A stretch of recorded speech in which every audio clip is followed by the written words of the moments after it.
Thanks very much for watching. Joining us now is the Liberal Democrats Senator for New South Wales, running candidates all over the country, David Leyonhjelm. Senator, lovely to see you. Thank you very much. All right. Now, here, of course, in conversation, Stuart Bocking from Radio 2UE, my colleague at Sky News, none other than Janine Perrott, Troy Branston from the Australian newspaper.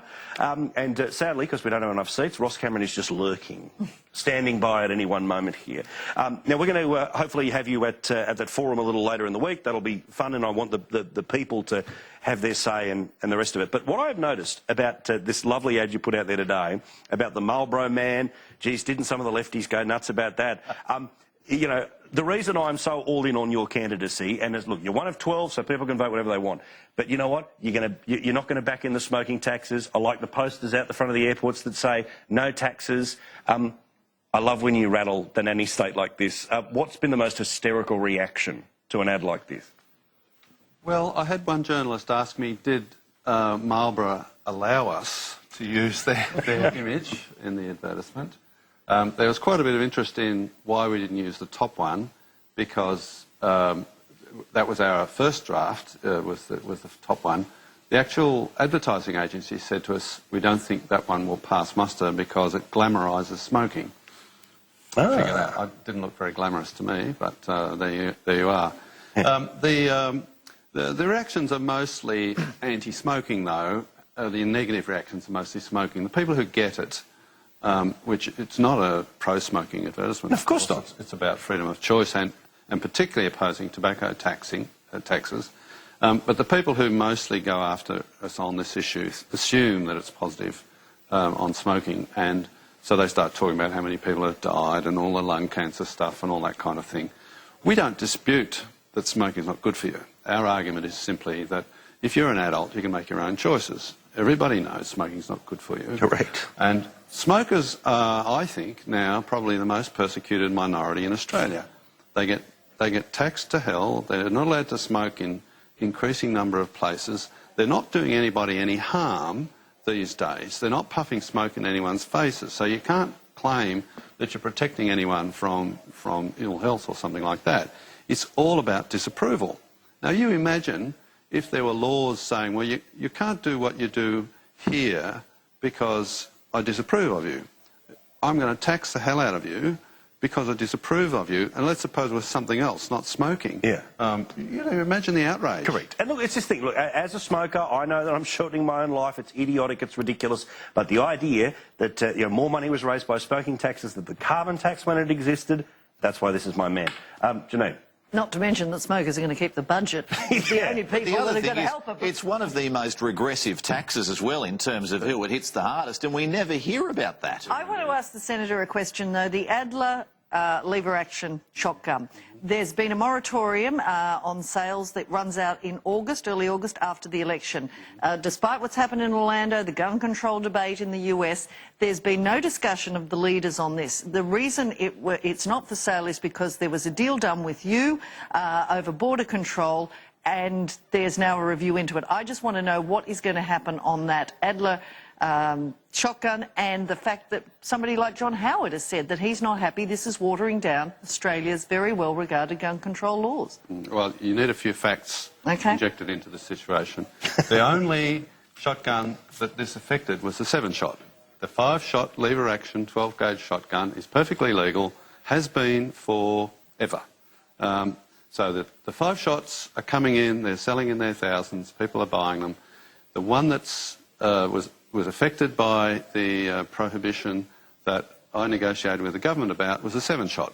Now, it was ridiculous that 7 shots is dangerous and 5 shots is safe. A silly idea.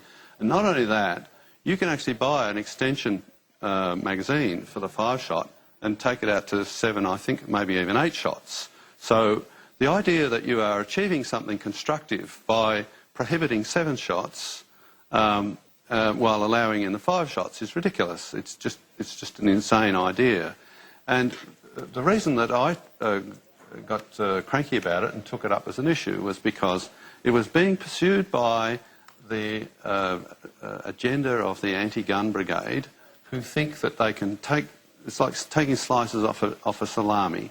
They can get a little bit this year and a little bit next year and a little bit the year after that, so that eventually we'll end up with gun prohibition.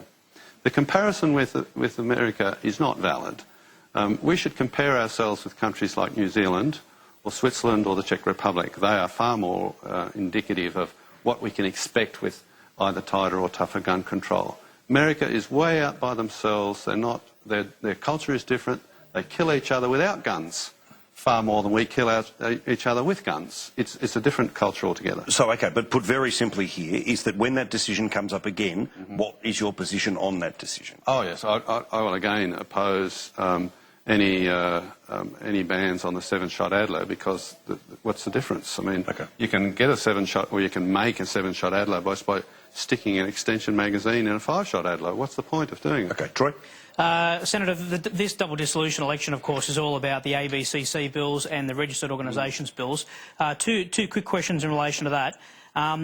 This issue's gone off the boil. Is it being raised with you at all, the issue of industrial relations? The government aren't prosecuting their case on it. And secondly, although we don't have a crystal ball, is there a possibility, in your view, that the government won't have the numbers in a joint sitting to pass these bills anyway? That's a very good question, and I must admit I've been wondering about that myself. Why is it that the issue that the Prime Minister thought was so important that he said to the crossbench, if you don't pass the ABCC bill, we'll call a double dissolution, he purported to try to bluff the crossbench. I don't think he ever expected, they never even negotiated with the crossbench about that, but that was the scenario he painted. Vote for the ABCC bill or you'll cop a double dissolution and you might lose your seat. It was so important at that point, and now we've not heard a whisper about it. Nobody's raising it on either side. I think there was never any seriousness about the ABCC bill. He wanted a double dissolution right from the start. Now, why, I have no idea, because the intention was to clear out the crossbench. Obviously, that's not going to happen. We'll get at least 6 and possibly up to 12 plus Xenophon on the crossbench as a result of the double dissolution. So that's not going to work. So I can't get the logic of it. Anyway, to answer your question, no, it hasn't been raised. It's not being raised. And my prediction, I'm no better at predicting election outcomes than you are, I don't think, but my prediction is he won't have the numbers to win a joint sitting. I think he'll win by less than 10, and he'll need at least 10, given what I think the likely scenario is in the Senate, to have a majority at a joint sitting. All right, you've got to forgive me, I'm an appalling time manager, so we've got to get you back on Thursday. There's a full hour to answer questions and all the rest of it. Stuart, no doubt we'll have you on the radio show in the next little while. I'm sorry to cut you off on time there, mate. But, Senator, all the best. Thanks for coming along. My pleasure. Appreciate it. People want to learn more. What's the website? ldp.org.au.